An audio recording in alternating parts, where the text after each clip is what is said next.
Welcome back to the Pop of the Man podcast. I'm your host, Jay. With me today, I have my always loyal and well-dressed today co-host, Cord. What's up, Cord?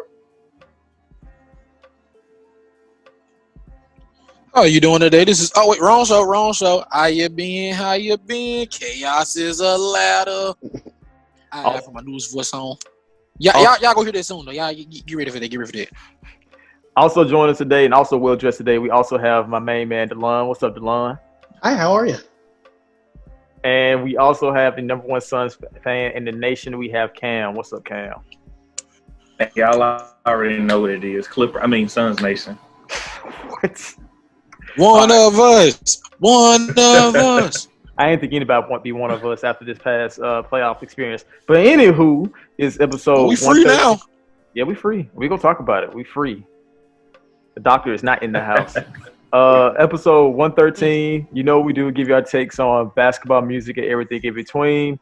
No real announcements other than follow us on Twitter at Podcast The Man.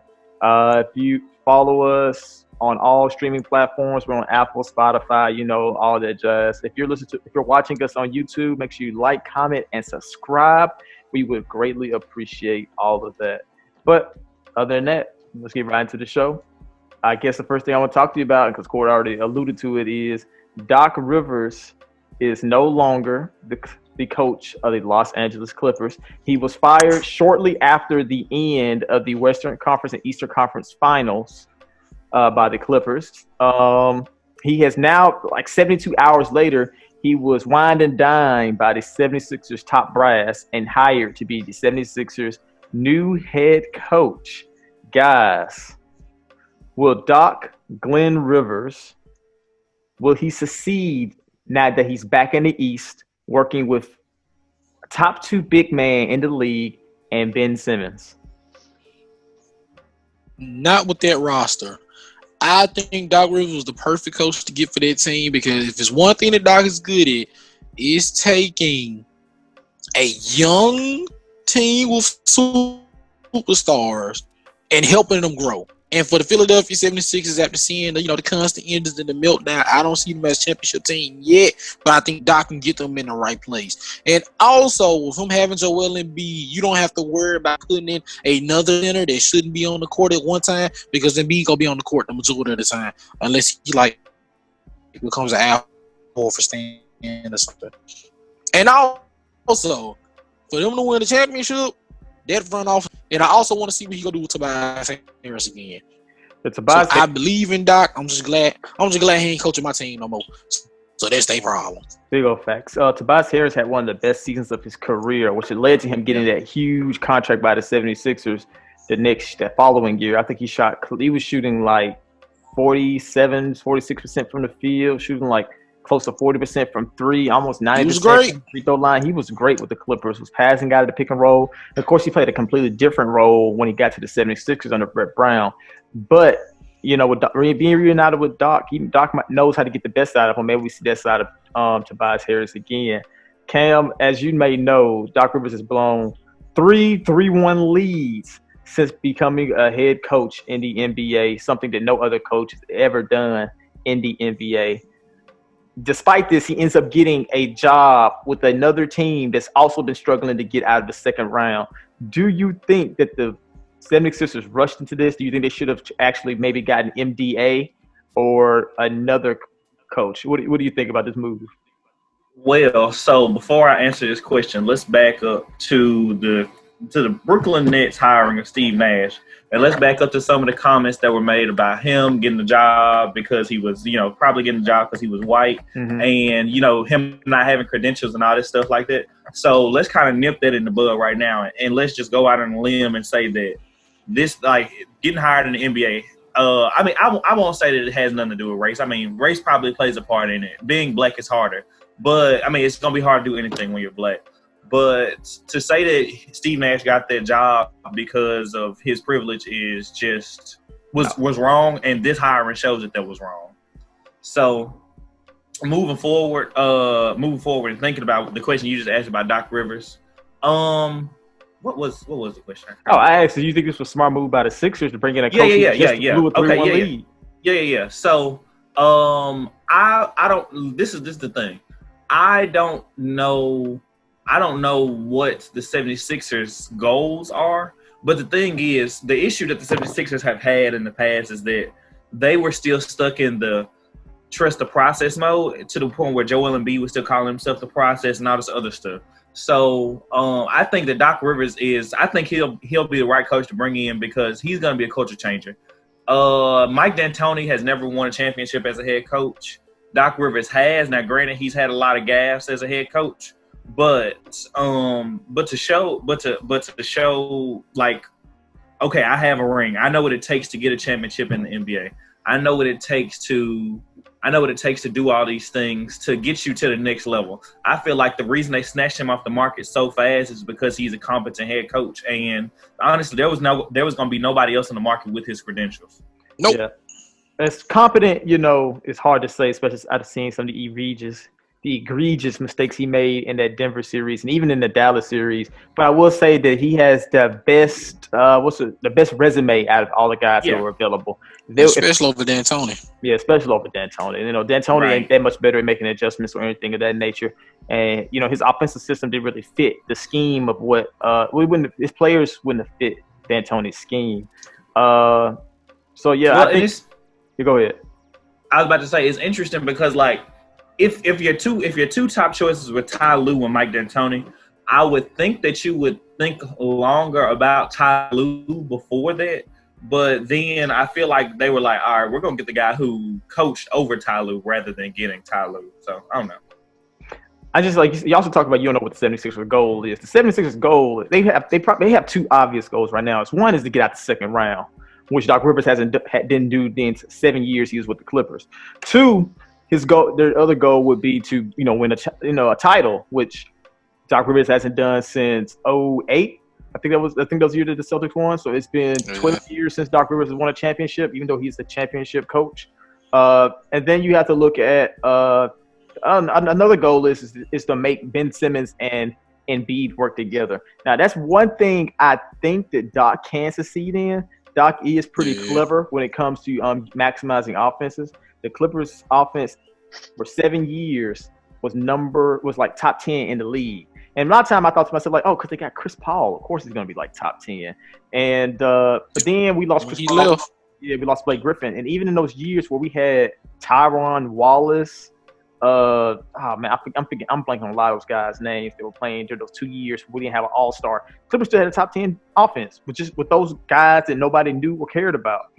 So if anybody can turn that offense around, I think Doc Rivers is more than capable of it. And maybe that's all the Sixers need to get out of the second round. But it's gonna be tough with teams like the Nets uprising. The Heat only gonna be better next year. Celtics only gonna be better next year. And the Raptors are only going to be better next year. DeLon, do you think this hiring makes the 76ers better than those teams I named? I'm not sure because, it just feels like the 76ers are a team that have been trying to get over a hump for a very long time now. And then Doc Rivers has also just not been the coach known to get over the hump. Honestly, probably Ty Lue would have been the better one in that situation. But like I was telling Court earlier, to be fair, like we criticize all these coaches for not having championships. There's only like 4 coaches in the last 10 years holding a championship. So, really it's kind of an any given Sunday thing for me. Doc Rivers may be that next guy, but they just didn't have a litany of options. I kind of do respect the Nets getting Steve Nash out of nowhere, just something new, something different to look at. Right. Rather than just getting guys who have been in existence before. But I honestly don't think it makes the 76ers better than anybody else just having Doc Rivers and no personnel changes with it. I think that there will have to be a trade to go alongside Doc Rivers. A Brad. Somebody got to go. Or something. I'm gonna hold that thought, DeLon. So 2 things. One, you said that you said only 4 coaches have won championships, I think, in the last couple of years. I think that's what you said.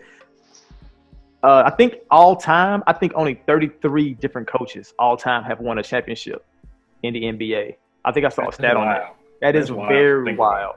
Only 33 different coaches have won a championship in the NBA. So it's not easy. And so, I don't want to hold it against other coaches if you have not won, because winning is not easy at all, by no means in this league.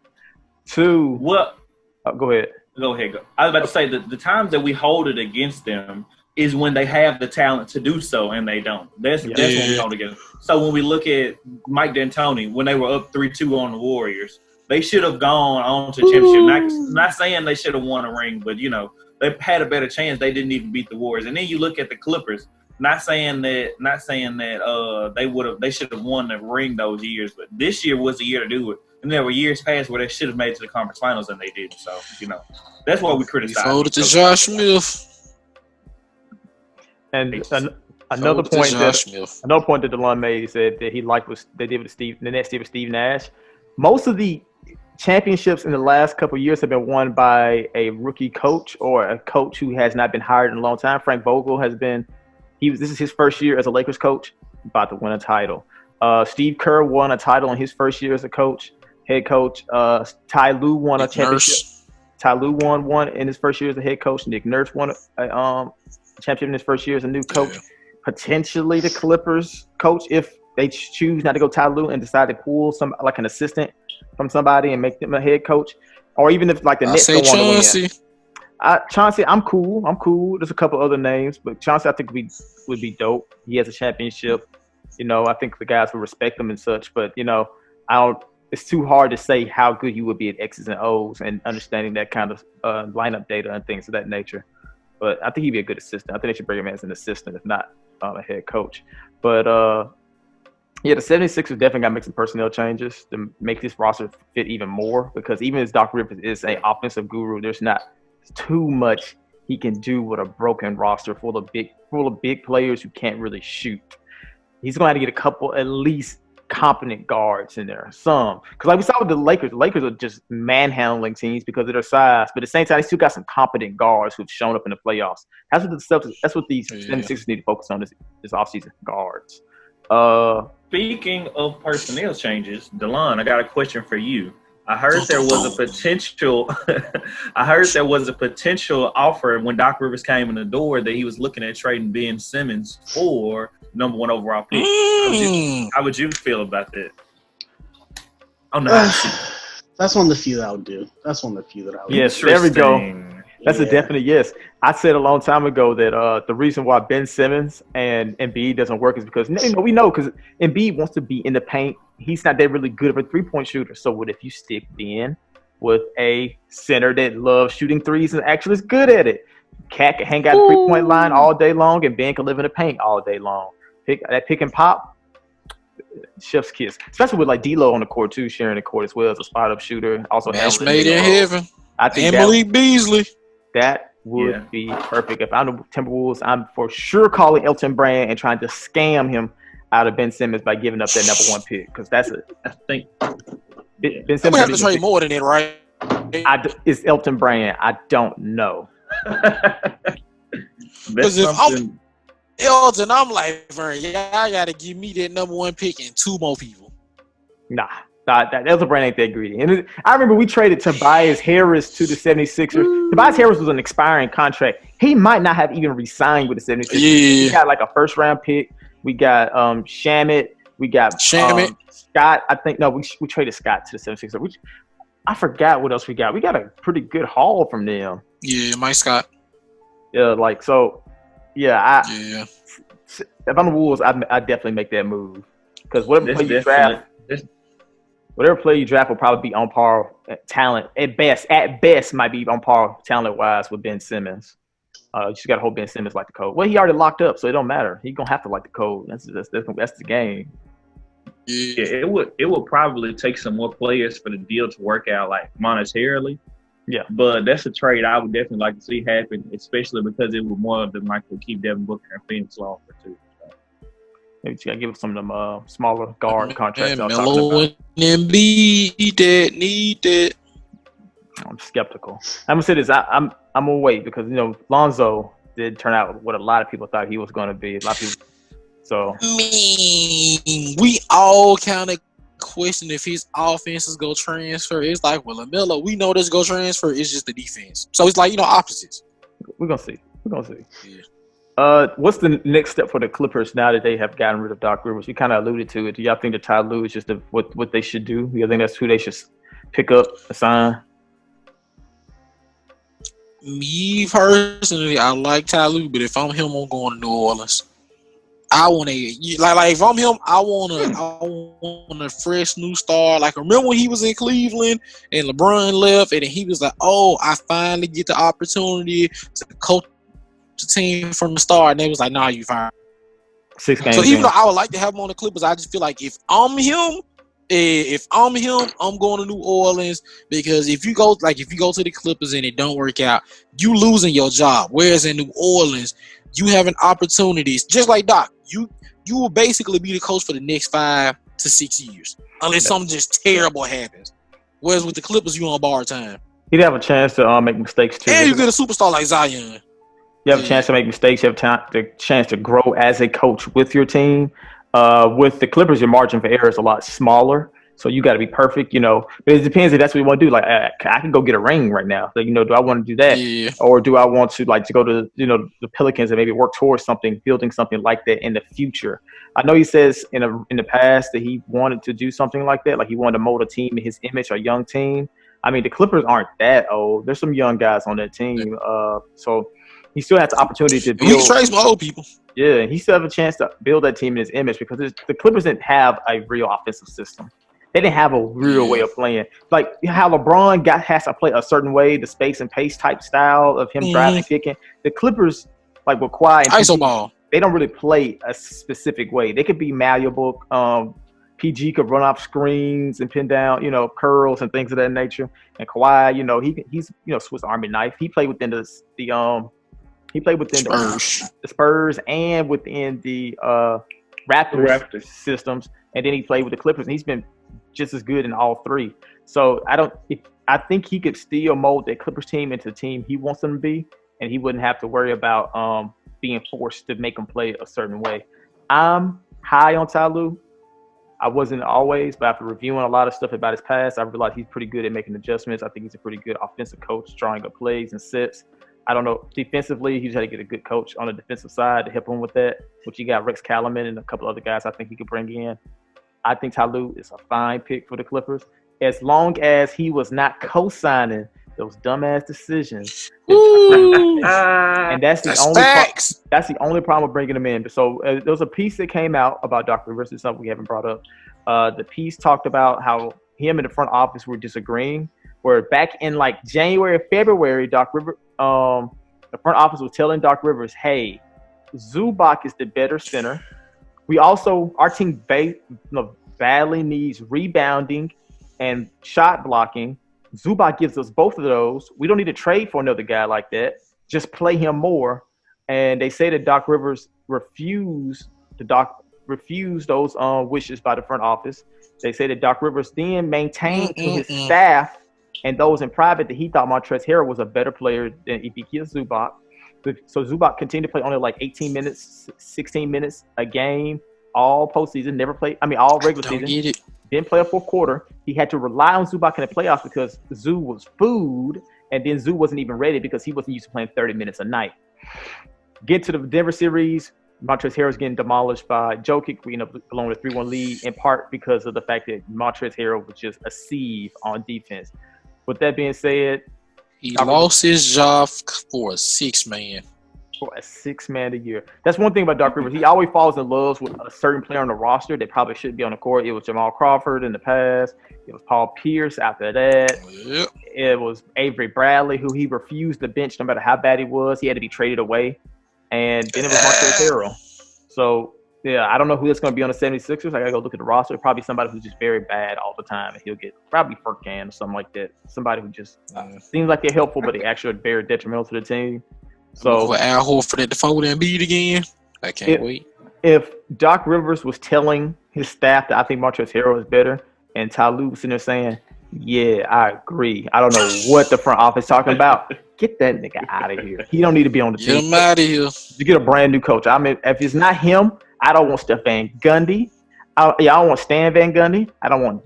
What about Mark Jackson? Wait, what about Jeff? I don't want Jeff. I don't want Jeff. Ain't coached since like 2007. No, I don't want him. He called him Van Gundy. It's been that long. It's been that long. He ain't coaching the 2000s. He coached the Knicks. Yeah, in the 2000s. Yeah. Damn. Mike Woodson was the coach like in the early 2010s. I'm pretty sure for the Knicks. Yeah, and D'Antoni. Yeah. I don't want the Gundys. I don't want homophobic, crazy, pray the demons away. Mark Jackson. I don't want him as the You head don't want to coach. pray to get away Jackson? No, I don't want pray to get away Mark Jackson on the team. With No. all due respect. Give good speeches. Give I good speeches. Doc, A you know, man who knows how He made faces a as he man cried, who but he knows how didn't to give speeches. praise a beautiful Nubian queen. Come on now. I'm gonna tell you what, fam. If I want to coach for motivational talk, we should just kept Doc Rivers. Come on, now. Well, he said he'll knock it out the park. You don't want him running the franchise? Nah, fam. I don't want him running the franchise. He gave us classics, Jordan. He gave us classic commentary, not coaching. He ain't never. Okay, he, ain't what never about this? What about this? What about this? he ain't had one classic coaching moment. What if he make Calvin Gidley look like Draymond? How about that? No, because that's the problem. He got another reason why he got fired from the Golden State Warriors is because the front office was telling them they're not like the youngest. they said, "Hey, play Draymond Green more. That's who you need to play." But he continued to play David Lee. So it wasn't until David Lee got hurt that Draymond Green was forced to start. Also, it was Harrison Barnes. They're telling him to like start Harrison Barnes too, or like I think it was trying to tell him to start Harrison Barnes. He wouldn't do it, and so. Yeah. He got fired. So that sounds like something like Doc Rivers did, being stubborn and not wanting to listen. No, I'm so cool. I'm so cool on Mark Jackson. Everybody should be cool on Mark Jackson. He should not be in the running for a head coaching position with anybody. Hey, he's got a great job. He's good at what he do. What about the two dark horse candidates that you forgetting about? Who's that? Them two people in San Antonio. Becky Hammond. Greg. Is Greg going somewhere? Greg is definitely not leaving, and I'm pretty sure Kawhi will just walk across the hallway to the Lakers and pretend like he was always a Laker if Popovich comes to the Clippers. What up, Brian? I promise you, like he ain't gonna care if he get paid or not. He's just not gonna be on part of the Clippers if Doc Rivers come. Maybe Becky Hammond, maybe somebody else from that staff, maybe Dan Craig from the Miami Heat. He's the like top assistant behind Eric Spoelstra. If he want a head coach, Shout out to Dan. Give Dan Craig a chance. But like, I'd much rather get a first time head coach from an established, well-proven organization than get any of those retreads, because those guys are not employed for a reason. Mark Jackson and Jeff Van Gundy get on TV and tell us why they're not coaches every single day with their commentary. That's true. That's why I don't have faith in either one of them. What about Chris Webber? What about Chris Webber? Oh, man. They don't realize they're watching. They don't realize they're every day jeopardizing their chances of ever being a coach again with every word they say. But like I said, shout out to Doc Rivers for making the Clippers a serious team, but then not shout out to Doc Rivers for making us a joke twice by making us both 3-1 leads. I hope you do wonderful for my boy Joel Embiid. Hey, man. My expectations are low though.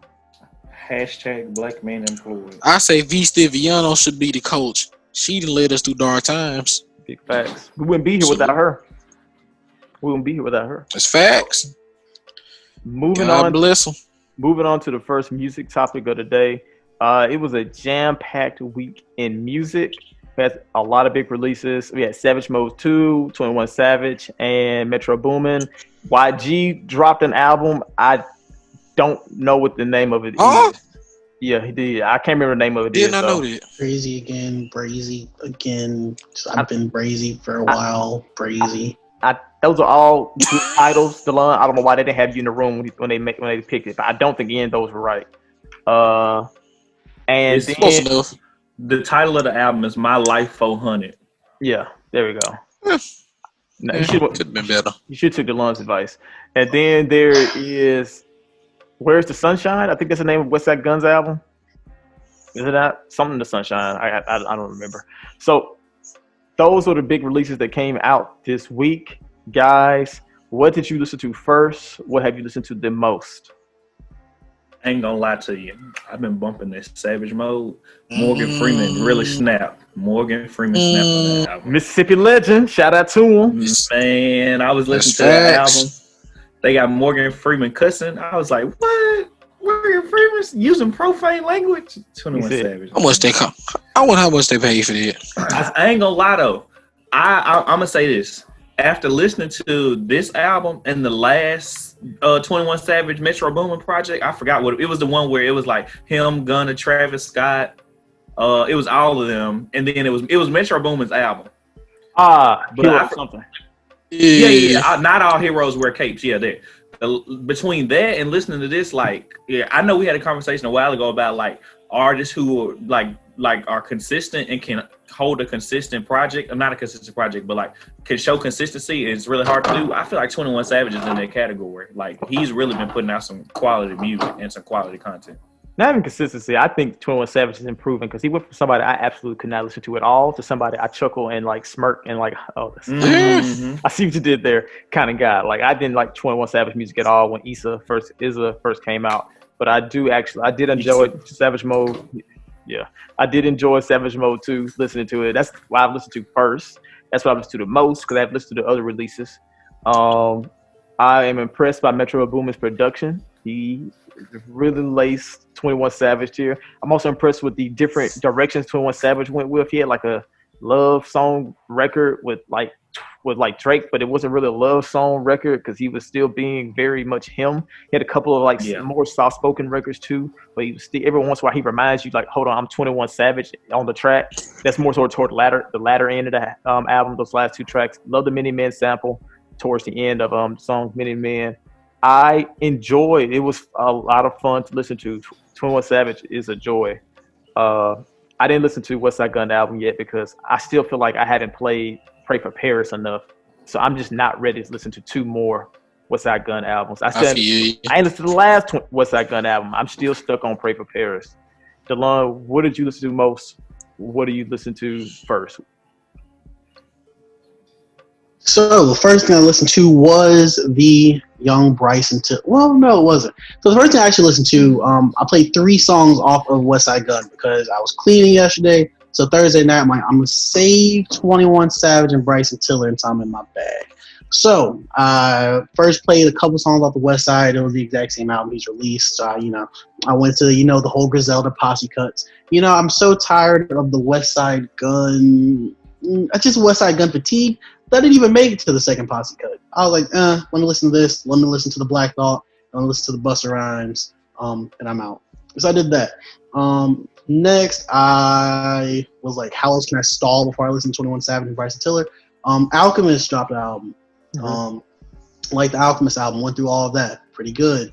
Had a West Side Gun feature on there that was better than his album. So after that, I was like, what else is out there? Ferg dropped an album. A$AP Ferg. I haven't listened to A$AP Ferg since 2013 all the way through. Listened to it, like half of it. I was like, Ferg has never made music for me, so I guess I have to leave. So then after I did the A$AP Ferg, I finally actually got to the Bryson Tiller album. I love the Bryson Tiller album. Some people said it was underwhelming. I don't think so.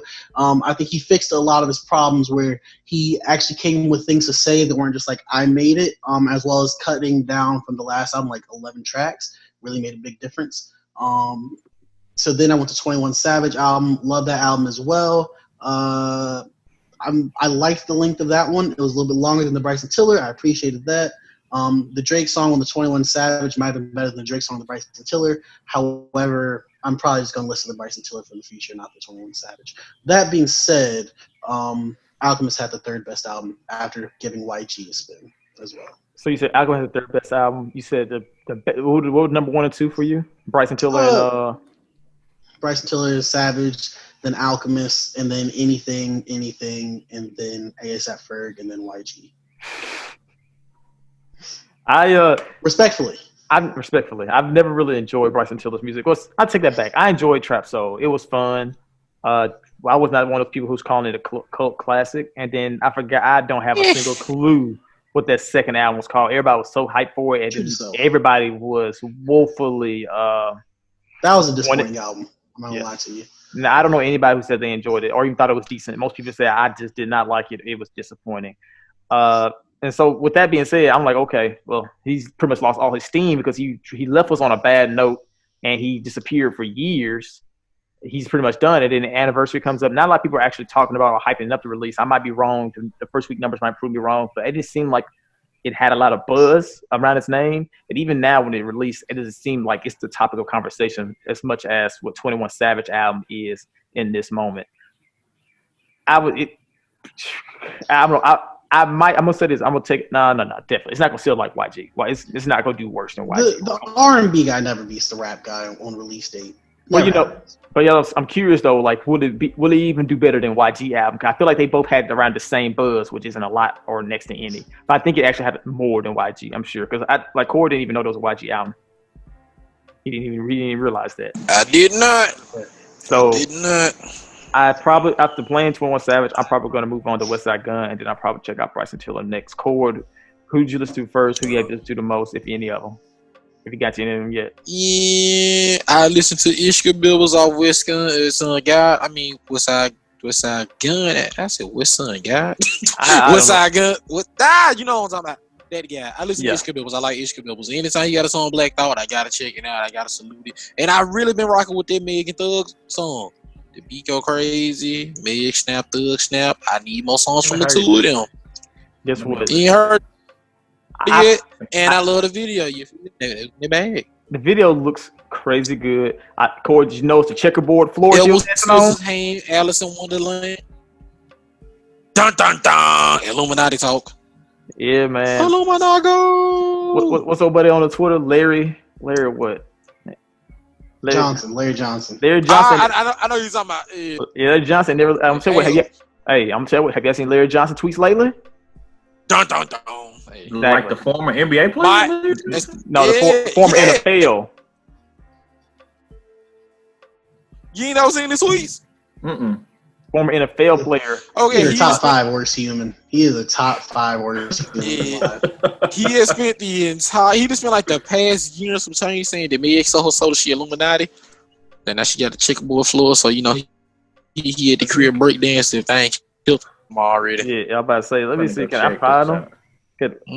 I actually have not seen him tweet. Hey man. In a hot tweet, she sacrificed Tory Lanez. Tory Lanez. She was trying to, and Tory Lanez pulled the gat out. That's what it was. Don't. But no, I saw this. Is Meg and Tory X and Drake? Remember X was like, Drake tried to sacrifice me.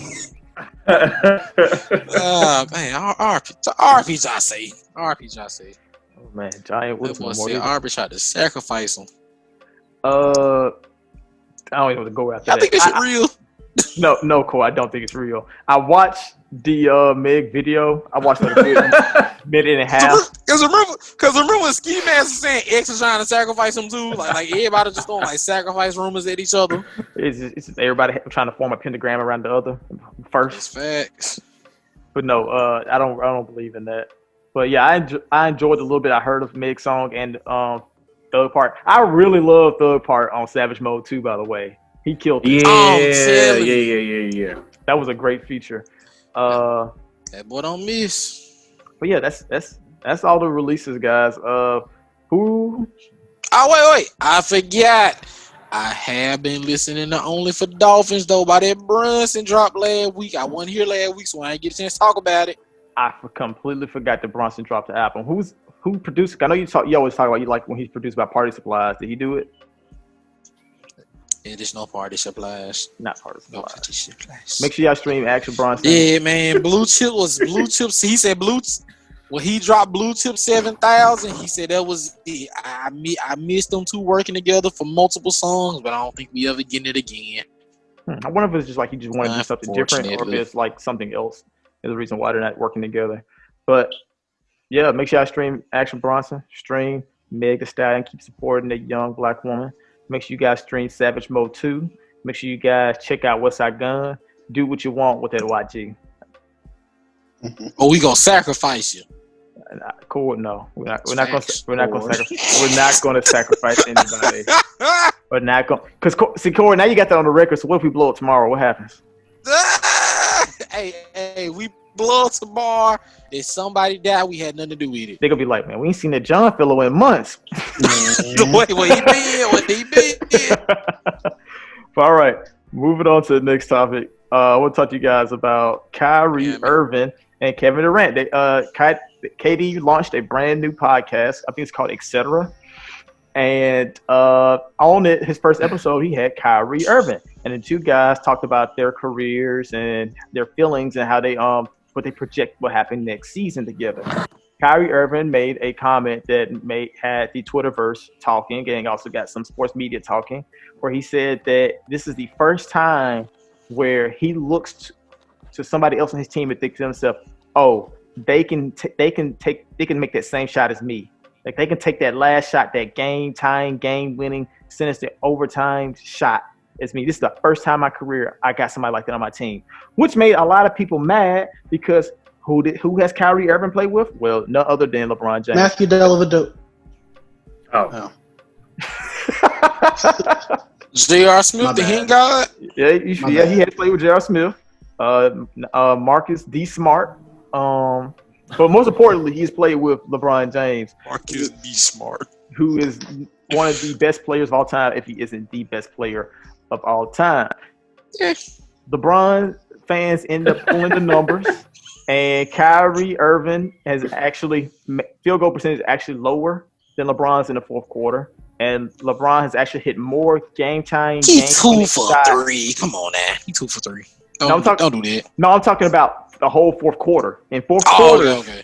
Since LeBron and Kyrie teamed up, LeBron has always had a better field goal percentage in fourth quarters than Kyrie. But with that, like I said, LeBron's hit far more game-winning shots, game-tying shots than even KD, and pretty much almost anybody in the history of the game.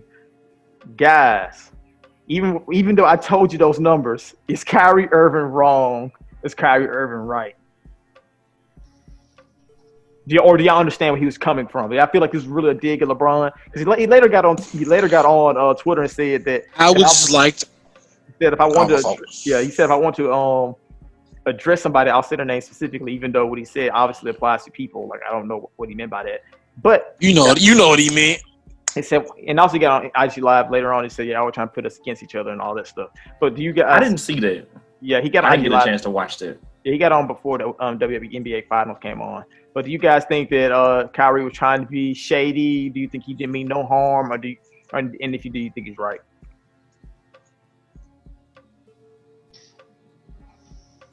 Nobody want to jump out the porch. I'm gonna say this. I had this conversation at work because I work with a person that is what you would call a LeBron stan. And when we had the conversation, I started off like, you know what? I just feel like Kyrie, whatever on his mind, he go say it, he go speak from the heart. I had no problem with what he said. What the person that I work with, and I quote said, he is a peasant. LeBron is a king. He never would have went to the playoffs if it wasn't for LeBron. He 35. He been in the league for 17 seasons. And if it wasn't for him and his God-given talents, Kyrie Irving would be Kemba Walker with a messed up kneecap. That's what I was told. I don't agree with that in the slightest. I just feel like, and this is why I always defend Kyrie, because Kyrie will come out and say something that's absolutely true, but he says it in a way that people take the wrong way, and then the media tries to eat him alive, which is why I always kind of like, it's like, because, you saw Kendrick Perkins hating again. Now, KD call him a sellout. I don't want to see him crying no more. I'm just going to throw that out. I'm saying it in advance. All Kyrie said was, for the first time ever, he's playing with a player that can make the shots that he makes. I agree with it completely. LeBron, if we go on by statistics, LeBron is one of the most clutch players ever. If you might as well say he is the most clutch player ever because he's played more years and have been in more playoff series than like Michael Jordan. So yeah, we throw that out there. But what Kyrie was trying to say was, if we talking about tough shots, if we talking about difficult shots, if we talking about creating shots, KD is one of the best at that, and Kyrie is one of the best at that. And that's not a shot at LeBron because we all know LeBron wants to take the best shot and the smartest shot and the most efficient shot, whereas Kyrie and KD can create it on their own, and they don't have a problem taking a wild-looking shot. That's all he meant. But, when you say something and people feel like it's about LeBron, the facts don't matter. The feelings come in. People throwing their capes on. They ready. They going to a rodeo because they finna ride King James. You know what time it is. You know how they you know how they moving at you. Kyrie said nothing wrong. I agree with what he said. And I'm tired of everybody trying to pit him against LeBron. He not jealous of LeBron. He don't hate LeBron. He He just wanted to be in a situation that he wanted to have some control in. There's nothing wrong with it. Everybody doesn't want to be Robin, and there's nothing like I don't see we want players to be confident. We want players that are too confident. We hate them, and to me the best thing that he said after the entire interview on his IG live was, everybody love Kobe now, but when Kobe was alive, the media tore him apart. They hated him. They called him selfish. They said he was overconfident. They said he was overzealous. They said he was a terrible teammate. This, that, and the third. But now we all love him. And I'm not saying that Kyrie is Kobe, but I feel like he get the same type of treatment that Kobe does. And that's why. And I learned my lesson. And that's why whenever I see people try to gang up on Kyrie, I ain't put my cape on for him, but I'm a defender because I know he don't mean no harm. That's well said. All I know is I watched the first 5 Nets games this season. I think 3 of them came down to a 2-point game in the last 5 seconds. I watched Kyrie take and miss shots. I know. You know, remember that crazy, like he spun around a circle after picking the ball up and then shot it, but then it missed. And then, like it was all over ESPN. What if he hit this? But he didn't hit it. So it's meanwhile, John Morant won, and they have But that was a great game, though. That was a great game. Great game that Kyrie lost in the clutch. Because he always has to dribble out the last 19 seconds. He has to dribble out the last 19 seconds. Hey, man. But if he don't make that shot, LeBron 2-7. Yeah. It'll be 2-7. That's true. So we think I was respecting on the name. Corey, Corey, that LeBron fan at your workplace is hilarious because I'm gonna tell you, when he said that he was just Kemba Walker with a bad knee, let us all. He was going off. I'm gonna tell you what, he would have been a point guard just like Kemba Walker on a struggling bad franchise like the Cavaliers. He'd have went to the Celtics and then not made a difference, just like Kemba Walker has done. They both got knee problems. Okay. Now this is the thing. Now this is what I was telling my coworker. I was like, but you have to admit, we thought that with Kemba going to the Celtics, they were going to be way better. And in my opinion, same thing with they look worse. Same thing with Kyrie. Same thing with Kyrie is what I'm saying. That was a spot on comparison. Kyrie was getting locked up by Giannis and Eric Bledsoe, and they got demolished by the best team in the East. These niggas lost to the Heat.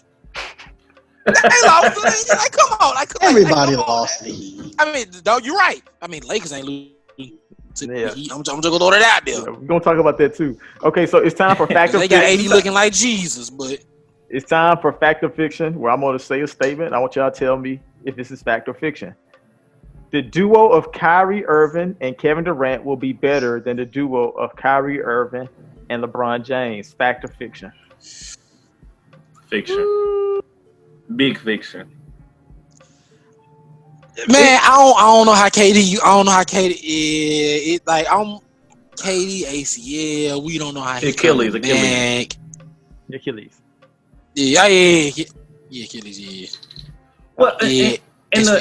And the reason I would say this is because regardless of how the chemistry works, regardless of how much they like each other off the court, LeBron and Kyrie's game. Better looking team though. LeBron and Kyrie's game are made for each other. They are two players that LeBron needs a Kyrie and Kyrie needs a LeBron. Like needs a LeBron. That's like it would be hard for any two to be better than that. So unless I can't say.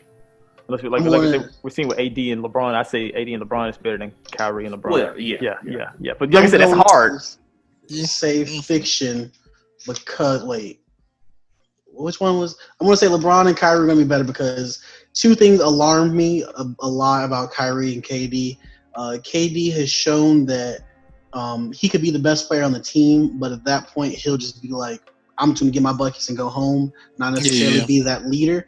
And I don't know if I want Kyrie being my leader on the team, especially when part B, they was talking how they were about we don't need a head coach, nobody's head coach, we're all head coaches. So I don't want Kyrie being the leader and the head coach with KD just being like, yeah, I'll give my son. I just don't see that working well at all. That head coach bit, it sounds good. It boils down to it's a nice roster, though. Those are two people. It's a very nice rings roster on them. Both those people need rings. They need somebody to even just not even coach, but at least be a placeholder. I don't think they're gonna have they're gonna be running wild in Brooklyn. to be honest. I'm gonna tell you what, that Okay, whole head now coaching I'ma say thing this. sounds nice This and for Ky- principle. But the thing is about them all saying like, "Oh, Yeah. we're all gonna be head coaches." Is what happens when two head coaches disagree with each other? Who do you go with? Whatever y'all both get in the huddle and both y'all disagree with something in the moment. Who is right in that moment? And then you go 2 rings. I guess so. But then what happens? And then if they fuck up, Kyrie, does Kyrie hold it against KD? Like he should listen to me. Like I don't know if Kyrie's that kind of person, but I just know that these are two ISO heavy players who both can dribble the ball at the clock or who will just use up the entire clock to get their best shot. We saw it even with the early stages of the Nets, and after Kyrie got hurt, even though the Nets weren't better without Kyrie, the ball movement was better. Just like with the Celtics, even though the Celtics weren't better without Kyrie, They were moving. their ball movement was better without Kyrie. And so same thing with like when KD went down with the Warriors, even though the Warriors were not better without KD, the Warriors reverted back to the old, we're going to move the ball around, we're going to spread it around. So what happens if you have two guys like that on the same team where it's like, you go and I go, you go and I go? It's just going to be KD with a more efficient Westbrook. And I mean, that's dangerous, to be honest with you. So I still don't think that's the best fit, though. I think the fit of LeBron, who is a guy who loves to serve up his guys, and Kyrie, who loves to get his own shot, I think that's a better match made in heaven. Which is funny because one's the point guard. Yeah, hilarious, actually. So, and the thing Don't do, man. Hey, I y'all love put some Kyrie. I agendas love right Kyrie. now. I ain't Come on gonna now, I hold love y'all. Kyrie, but I see the writing on the wall. you got to Some agendas. see the iron in that cord. Okay. I'm gonna say this, and I hope and I pray that the Brooklyn Nets see what happened to us. I hope they looking at what happened to the Clippers and said, "All right, we got to make sure we don't do that." Because when the season started, we both said that these teams got the same foundation. I built the same type of coaching situation. All that. I want them to learn from our mistakes. Don't do ISO ball. For the love of God, don't do ISO ball. Luckily, Don't do ISO ball. and them bringing in Steve Nash made me feel like they won't do that style of play. But then I hear them. But then when they say I don't really look at Steve as a head coach. When they said that, I was like, it's a little shaky. It's a little shaky. Yeah. It's crazy that you said earlier what you said. Mm-hmm. Go ahead, Corey. Yeah, I was saying, man, I think what he was trying to say was coaching ain't necessarily X's and O's. Sometimes it's just managing people and managing egos. And since they both got a relationship with Steve Kerr, I feel like that's why he got the job. Because he can kind of keep them, like, he can talk to them like, hey, don't worry about this, though, da-da-da-da-da-da-da. So that's why I ain't got a problem with what he said. But I hope they don't fuck it up, though. Cam, what were you about to say? I was just about to say, it's interesting that you said what happens when two head coaches disagree, and it's like you listen, and Core was like you listen to the guy with the two rings, and it's interesting because neither one of them are the head coach of the team. Like it's wild to think about that. Right. But like I said, so I think we all pretty much came in agreement that LeBron and Kyrie were the better combo. KD and Kyrie, their ability to play off of each other. Because like I said, they'll be good individually, but their ability to play off each other and elevate the guys around them, that's the question mark for the Nets next season. Hopefully they know that this is a point of emphasis that they're going to have to do, and hopefully they don't let that rule them, and hopefully they don't let that hold them back. So shout out to KD. Shout out to Kyrie, who's also been getting a bad rep in the media. He's not half as bad as what people try to make him out to be. They try to make him like an NBA terrorist, in all honesty, but he's not that. All right, moving on to the next topic. I want to talk to you guys about the best rap duos / rap groups in general. So earlier this week, it was the anniversary of Aquemini and Black Star by Mos Def and Talib Kweli. And I thought to myself, like, wow, both of these albums came out the same day by two colossal rap duos. And then I thought to myself, like, man, also on the same date, which I feel bad for not adding the graphic, on the same date, A Tribe Called Quest released an album on the same day. So A Tribe Called Quest, Outkast, and Black Star all released an album all on the same day. And I thought to myself, like, wow, those were some colossal, not just colossal releases, but some colossal releases from rap groups / duos. And so I have to ask this question: like, are rap groups a dying breed? Are they not as good, if not as great as previous years? Is that a should rap groups duos come back? Because like if you know, we know Migos. The Migos are a rap group, but they started like earlier in the 2010s. Think about Ray Shrimmer. They began back in 2014. That's when they first got their jump off. There's not a lot of brand new groups except I think City Girls duo and what's some guys out of Atlanta name? That's kind of like Earth Gang. Earth Gang, yeah. Earth Gang and City Girls. What do you guys think? Rap groups are dying breed. Do we need more of that? I think. I want to say I think Shoreline Mafia broke up. I think SOBRXE. I think they broke up too. Yeah, like damn. It really ain't a lot of groups. Yeah. No. I think somebody from Shoreline Mafia died. I could be wrong. No. Scratch this. Somebody from Injury Reserve died. This was. Somebody did. Was it the black guy? I think it was a black dude. Yeah. That was the best. That was the guy I liked the most. Yeah. It ain't a lot of groups out here, man. Jordan said I did something broken. No, like that guy's. The first time I ever heard about them, his verse is one of my favorite verses from the entire group. Like all their music across. Yeah. I was like, so if it was him, if it was any of them, I feel bad. But I was like, oh, that's horrible. Is Brockhampton still a thing? No, well, I don't think so. I think after they had to kick that one guy out. Hey man, there's still a thing. They put an expiration date on it. They say y'all ain't gonna see Brockhampton in 3 years from now. They going solo? No, I think they said like we're putting out so much music, I think it needed like a hiatus or something. So they also said like the next album gonna be their last too. I think, if I'm not mistaken.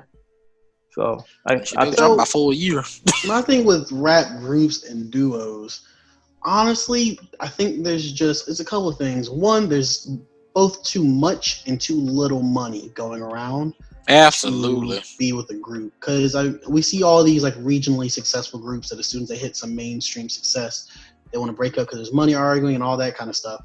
Also, a lot of people have different access to like different people. Like, you know, a lot of things we used to see back in the day was everyone would share managers, share agents, share everything, because they really didn't have the resources to look up other people.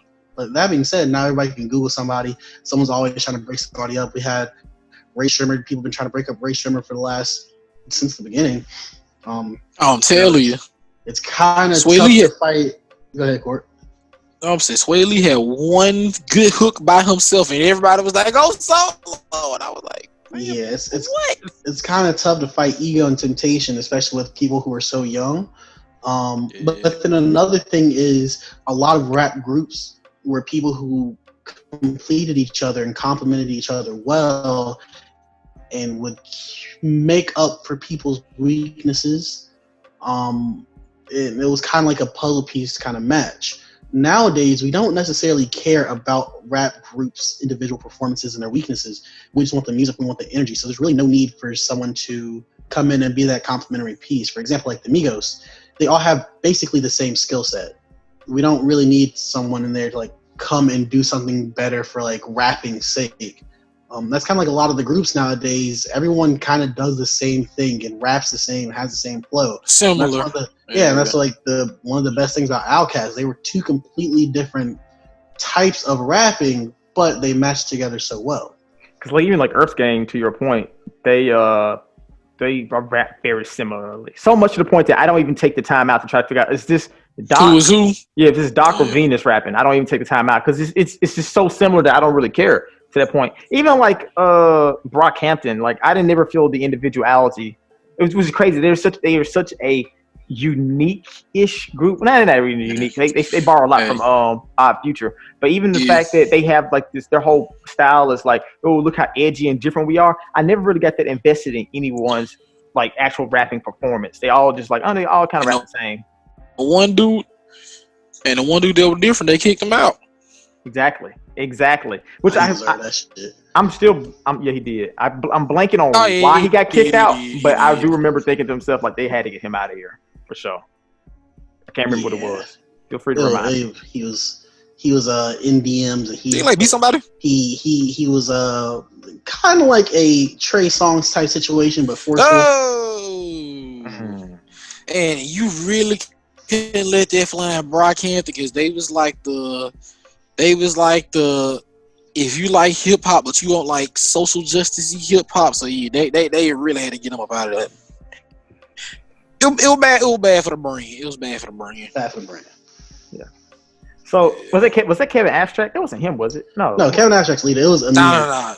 Yeah, that's right. That's exactly what it was. Amir Vaughn. Yeah, that's exactly what it was.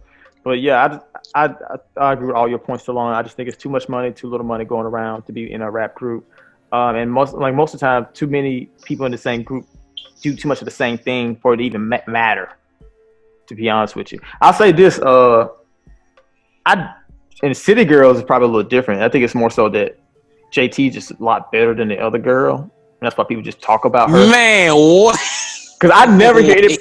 I never heard about way better. Carisha. Yeah. Man, Young Miami. What's that song they do with Doja Cat? Yo. They said they should have made Doja Cat the City Girl. Yeah. But you know what's interesting? Yo, the her interesting verse thing about, on that song. I was about to say the interesting thing about the City Girls is that like if you watch if you listen to like their origin stories and stuff like that, Young Miami will tell you like I'm not a rapper. Like she was like JT just hit me up. Yeah, she was like JT just hit me up and was like I want to start rapping, and Miami was like I don't rap, like, and she was like you really good at this, like I can't rap at all. She was like now come rap with me, and like just wanted to bring her friend with her, and I mean she just held it down while she was in jail, so you know that's even, like hearing that backstory now, that's even more impressive, the fact that she kept City Girls going while the one that could actually rap was locked up. Yeah, shout out to you, Miami.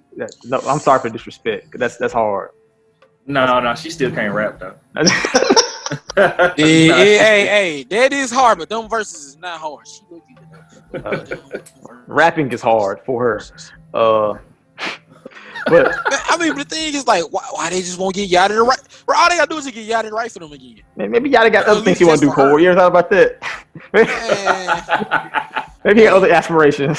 Hey, they gonna have to drop a bag off. They gotta drop a bag off for something. Yachty don't want to be a City Girl forever. No. Hey man, Carisha be bugging in their studio. They gotta hire somebody. It's too many people at QC for them not slide no verse over. Take off, do something. I'm gonna tell you what. Dude got them bars. Is he that like a brother? Is he dating? I'm like Metro. No, I'm Metro. What's the producer? Sizzle. Yeah, Southside. Hey, come on, man. Southside has verses. No, Shay let me know that they broke up. Damn. Oh, damn. Thanks for the update. Damn, Shout out to Shay. She on the market. Salute to them. Hey, we finna get that Shade Room sponsorship. Yeah. Fruity Hunty. Cord's wearing his Fashion Over Men's. Yeah. Fashion Over Durag. I'm gonna say, well, yeah, I haven't been like thoroughly impressed by any like rap group duo I've heard in recent memory. Just if there's a group rap duo I like, they probably started a while back, and they're still making music. Like Little Brother released something not too long ago. I'm like, okay, I still enjoy Little Brother a lot. But like you said, not enough people complimenting each other. Too many people doing the exact same thing in the same group. So now I'll say this. Now collectives, I like it, but I can't get invested because they always do one thing then drop it off. I was gonna talk about it later, but that Spillage Village, I like it. I haven't listened to it in full though. I started like the first 5 songs. I like what they're trying to do. I'll say that. Man, the duo we need, we ain't never getting again. Hashtag bring back Rich Gang by any means. I knew that's exactly what he was gonna say before we even got there.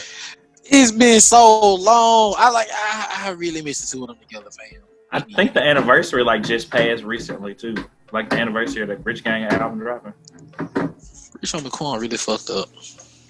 Speaking of duos that don't work well together, let's talk about a duo that works really well together. Let's talk about the Los Angeles Lakers. LeBron James and AD are, and pretty much I got to give credit to the rest of the Lakers too, because they're hitting their shots like Rondo and them.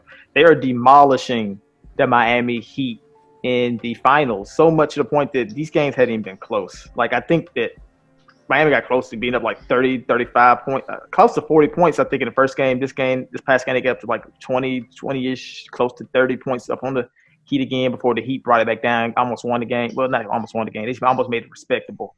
I can't watch it. The Heat are – I'm not the Heat, but the Lakers are laying waste. But I don't want to talk about the Lakers today. We could talk about the Lakers at nausea when they actually win this finals, because they're going to finish the series by Tuesday. So let me ask you guys about the Heat. The Heat lost Bam Adebayo in that first game, didn't play the second game. They also lost Goran Dragic. He tore his plantar. I forgot how you said they were. Fasciitis. Yeah. Fasciitis. Plantar fasciitis. And Is it fasciitis? Doctor. I think so. Jordan, you got to know this. I'm not good at pronouncing medical terms. That's my one fatal flaw in medical school. That Latin boy. Yeah, so he tore that, and I think they said that he's doubtful. I'm like, how do you tear that and still be able to play? I don't think you should or can. But unless you're playing a boot, but you can't hoop in no boot. So my question for you guys is, why are the Heat getting killed after the masterclass job they did was stopping Giannis and the Bucks, and after the masterclass job they did was slowing down Tatum? What's up, DeLon? It's time for the hot take. Hold on, Court. It's time for the hot take. Let me tell you why. This is you niggas' fault. This is all you niggas' fault. For years, LeBron James ran wild in the East. And y'all said, go to the West. Try it in the West. You can challenge yourself. You only get because you're in the East. And now LeBron James ran through the West, losing 2 games, 3. And then you fools let the East turn into whatever the hell it turned into, which it already was. But hey, LeBron was just the garbage man out there, just clearing the way, making sure, hey, we know those guys. We got the Heat in the finals. That would have never happened with LeBron. Never. And now we got it. Now we got it, guys. We got it. Some new, some fresh, not LeBron on the East. And look at it. And now we're watching a massacre over there. That's a very great point, DeLon. I see some people on the TL saying this very, very weird statement. It's LeBron deserved an easy finals. It's about he was always due an easy final. I don't know exactly what that means, in all honesty. Like, I get it. I don't. The finals are supposed to be hard. The finals supposed to be the hardest series. Hey, man. Kobe got the magic. Kobe got the magic one time. Come on now. That's like the magic. Jordan got the supersonics. That's because Kobe that guy, and Dwight not. Well, now it seems as though LeBron, that guy, and Jimmy Butler. But I'm saying the Magic were significantly better than this Heat team. Like, Dwight Howard is significantly better. This isn't me advocating for LeBron to the finals. This is me just shitting on Jimmy Butler. Dwight up shooters. It ain't work. But the point I'm that man first finals he had to play the Super Spurs. The Super Spurs in his first finals. I hate LeBron, but you got he deserves this, man. Listen, he deserves one easy ring. It's a case where their best offensive option goes down. So now their option number 3, Jimmy Butler, is taking all the shots and getting all the points, and you can't win with Jimmy Butler being your number 1 option. Well, and that's I was about to say, and that's the thing. Going back to what Core said too, like, not only did he play Super Spurs that year, but also he had to run up against a dynasty, 2 dynasties, the Spurs and the Warriors.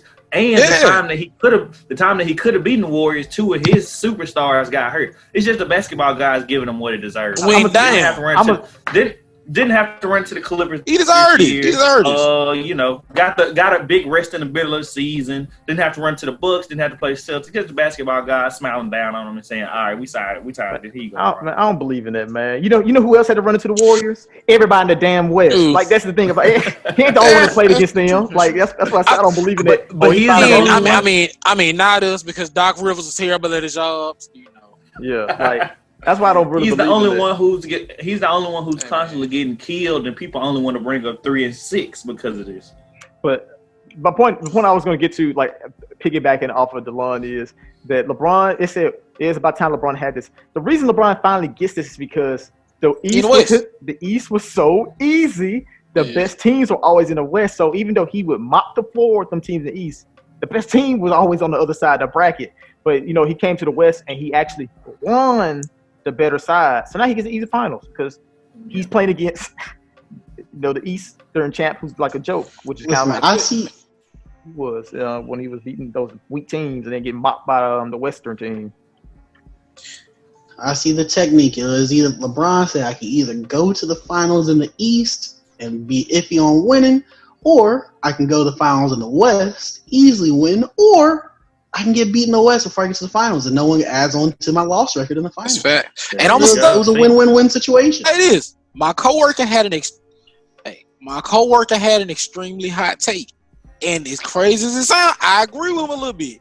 He said if LeBron had been playing in the West his entire career, he never would have lost in the finals. He would have had like a Michael Jordan finals. Like when he first said out, because he wouldn't have been getting there. Thought about it. Exactly. So think about it.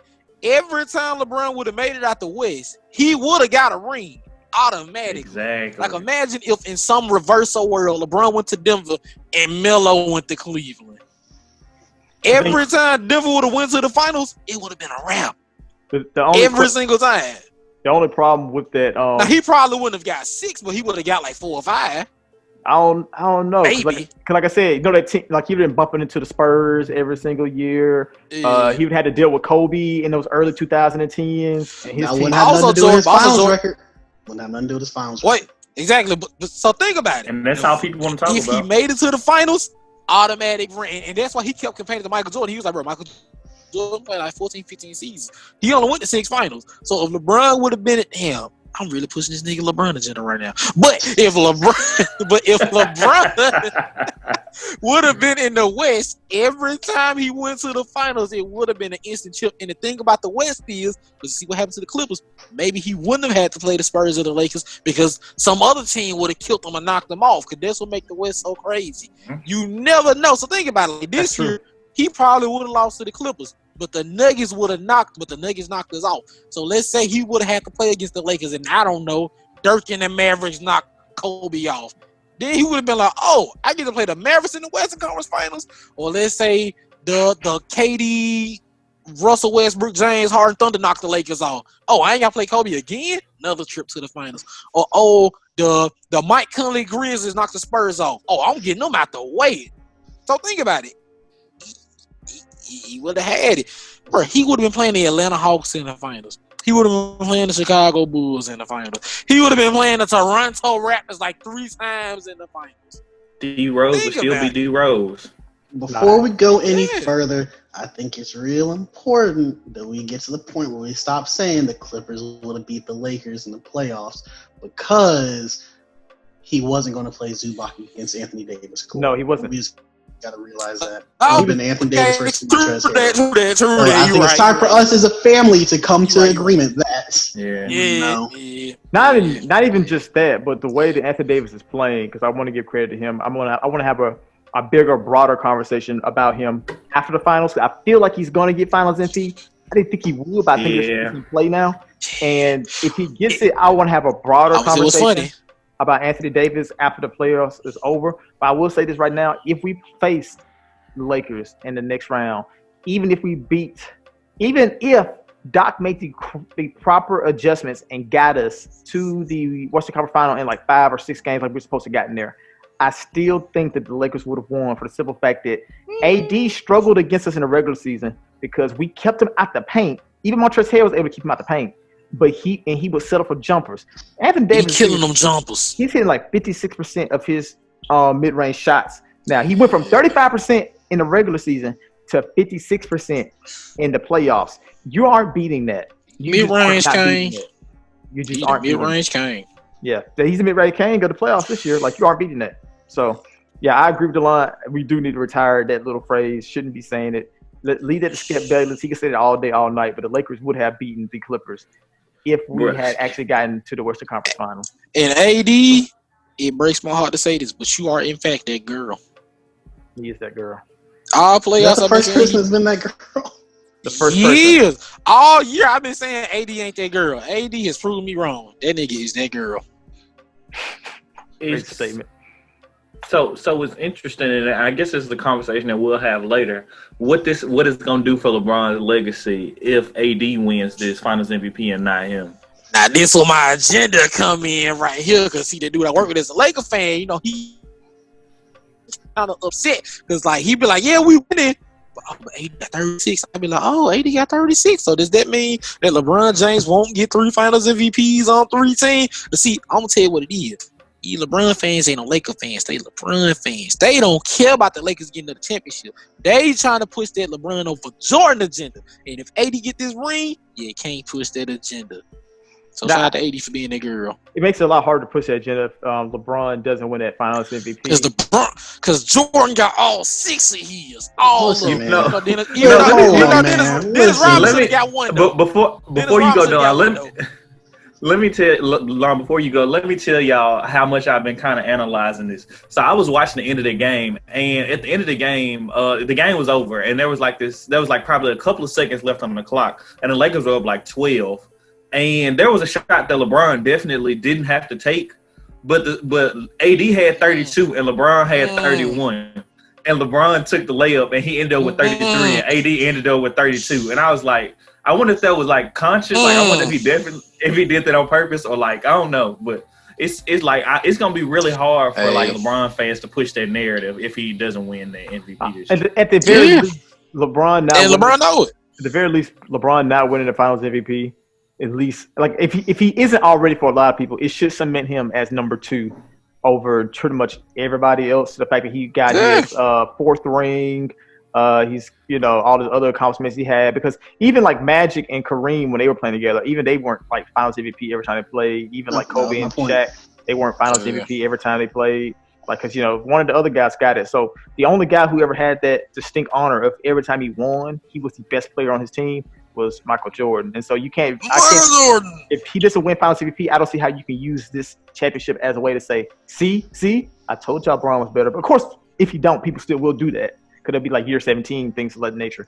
But I don't think it doesn't hurt his legacy at all if he doesn't get it at the very, but it doesn't elevate his legacy if that happens.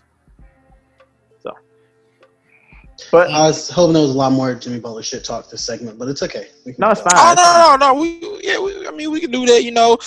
Man. Niggas told me he was better than that man with them braids, but you feel me. Hey, just hold all I'm saying is I'd have seen him drop 16. Oh, we gonna wait. Okay. We're gonna wait. We gonna talk about Jimmy Butler. You're right. We're going to stay on the Jimmy Butler Center, but you Celtic fans, I was gone last week. I told y'all, we're going to see if y'all niggas bleed green, because we coming for blood. I'm coming for blood. Y'all talk real spice about them Clippers. What y'all do? Look at what you did. Same thing y'all always do. Oh, you're championship bound. And I ain't did it. Did that in the third. And you niggas fold. You fold. Jimmy Butler. I see you. Pale Paul Pierce ain't y'all guy. He ain't taking y'all nowhere. He ain't leading y'all no championships. Niggas thought Marcus Morris gonna take them somewhere. Wait, so Marcus Morris or Marcus Smart? Same person. Don't even matter. He ain't taking them nowhere. All right. Shout out to Jaylen Brown, the real best player on their team. He need the ball. We'll save any and on all Jimmy Butler slander to the end of the finals, which I say will be Tuesday. This will be a sweep. Hashtag pack watch. So by next Monday, we will have AD praise. Yeah, definitely by next Monday. AD praise, Bron praise, and possibly some Jimmy Butler slander. So prepare yourselves. Kuzma praise? No. Kuzma has done nothing. No. I like how he shut that down. Hey, man.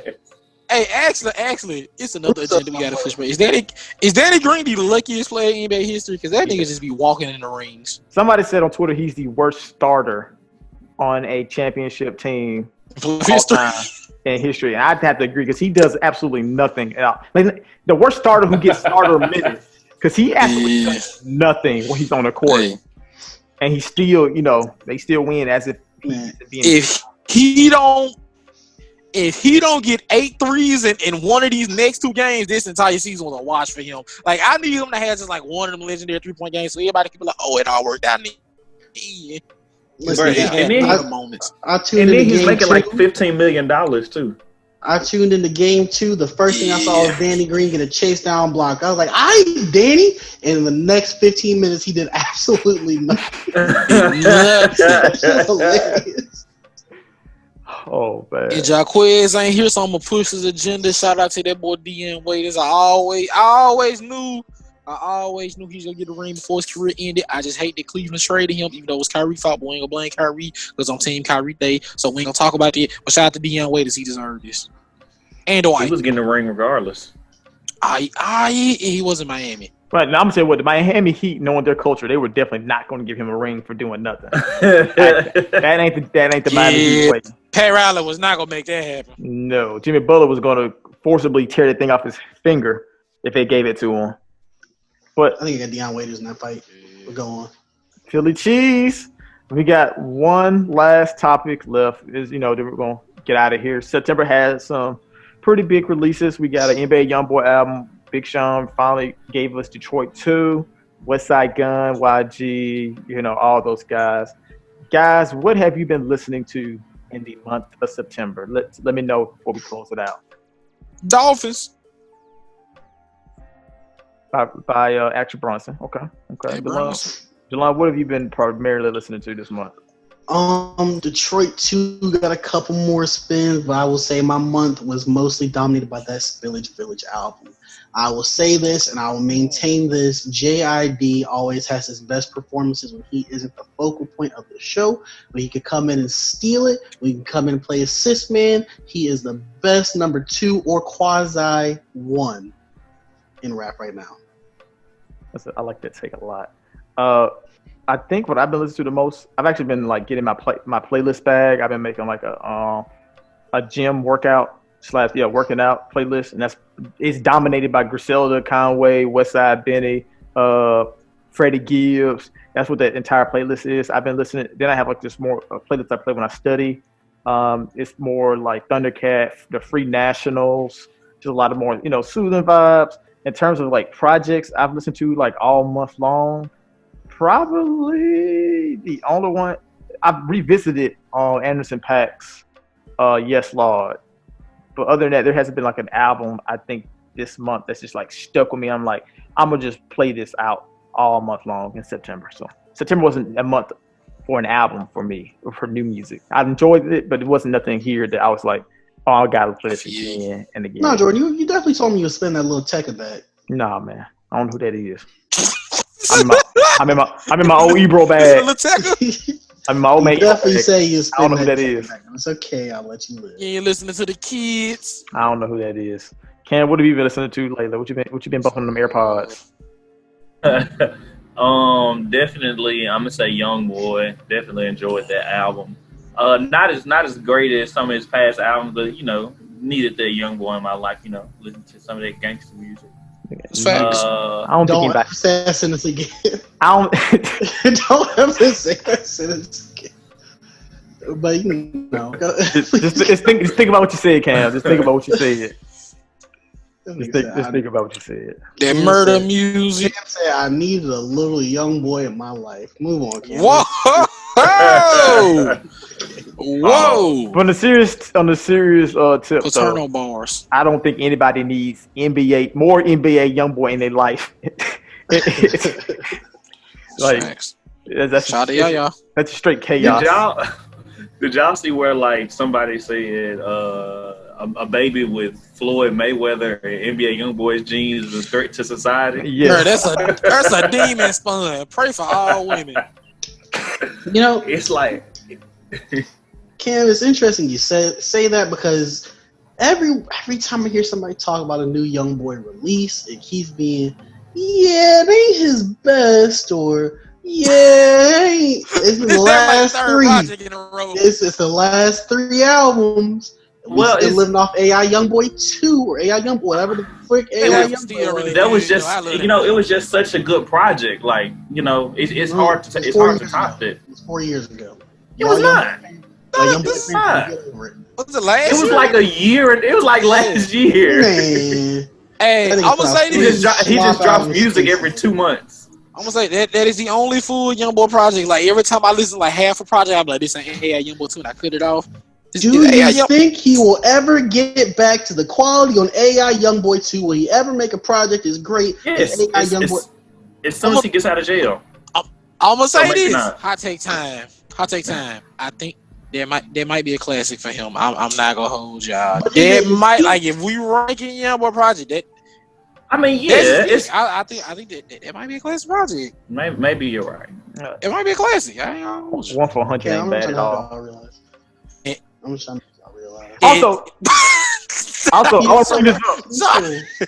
I need Tay in the mix. All right, when them folk at trade niggas knock on your door, I don't want to Also, hear I know that. I want to bring it up because we talk about him being a potential superstar. We talk about NBA YoungBoy potentially being a superstar, and He is young. DeLon talked about. I'm telling you this. DeLon talked about him being too rated R and explicit to ever become like that superstar and rap that that we think his potential is, and that people love so much. I said the nigga self-destructive. I hope he makes it that far. And then I said, the very next thing I said was, he hadn't been in trouble this whole quarantine, has he? And then he got arrested on multiple charges like the next week. Beautiful. Hey, man, but he free right now, though. That's all that matters. Also came to the conclusion if he toned down the way he talked about his subject matter, he would just be Lil Baby, and that is a very great ceiling for him. Yeah. But you'd be Lil Baby. Just for more murder. And more fans. But that's all I got, fellas. You guys have any? I believe it gets real. When he matures, he could be the GOAT. Do you guys have any closing thoughts before we cut it here? I just wanted to let everybody know, I know we're a little short-staffed today, but trust me, next week, Chords Do-Rag will be back. It's facts. It's facts. Yeah, I got me living this week. I'm in my business, but I'm coming through strong with the Do-Rag next week. Probably two-tone. All right. So thank you all for tuning into another episode of Popular Man Podcast. We'll see you next week for another episode of your favorite podcast.